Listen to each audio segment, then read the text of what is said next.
ও মা গো, কত বড় রাক্ষস গো, গামলা লইয়া খাইতো বইছে। রে আলমগীর, কষ্টনে রাক্ষস ধরিয়ে আনছস, হেতির মাইয়ারে তুই বিয়া করিলে আইছস, হেতির মাইয়ার হেতি খাই তোর সংসার সব পুরুষ করিয়া লাইবো।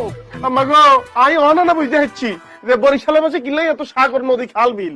কিল্লা আলমগীর ভাইয়া আতুল্লাহ কি বরিশাল হুড়াটা মাটি আসিনি এতটা খাবলাই সাপ্লাই খাইতে খাইতে খাইতে খাইতে ব্যাগ নদী নালা বানাই এলাইছে। কথা কথা একটু বন্ধ করো দি।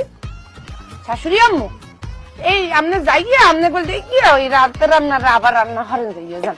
এত বাপ তকাই থাকতে এত রাইতাই কিনলে নাইতাম যাইতাম। কোথায় এত ভাত আর তরকারি? এই যেখানে যা দিয়েছেন এত আমার দুলা ভাইয়ের মুখে শেষ করে দিয়ে ফেলাম, আমার মায়ের লা খাইবে এই পরে অ্যাডজাস্ট করে দিয়ে নিতে আসি। আপনারা আমনে করে চিন্তা করে আবার রান্না বসাই দেন। ও মা মা মা ও মা ইতি কি এক শুনছিনি এনে এত খবর আছে এগিয়ে বলা হইতো না আরো লাগবো।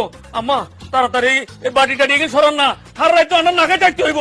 এই খবরদার, এইটা কেউ আপ দেবে না, এখানে যা যা আছে সব মন লাগবে। ও মা গো মা, ও আল্লাহ রে, ও কো শয়তানের বাচ্চা কইছে ডাইনোসর বলে মরি গেছে, বিলীন হয়ে গেছে। এগো ও বাংলা রাতি আপনি এতখানা কেন খান কেন গিলেন? মোরা বরিশালে তো মোকে মনটাও যে বেশ বড়, মোকে পেটটাও বড়, এই যে কিছু খাওয়ান দাওয়ান বেশি লাগে। কালকে রাইতে তো মুই আর মোর জামাই না খাই আনলাম। আপনাকে যদি জানতে মন না চাই তাহলে একদিন ডায়েট করেন, না খেলে কিছু হইবে না। খাইতে মন চাইলে যে ইদানি দেখেন আই হুয়াতি রাইতে কিন্তু না খায় থাকতে তার ন।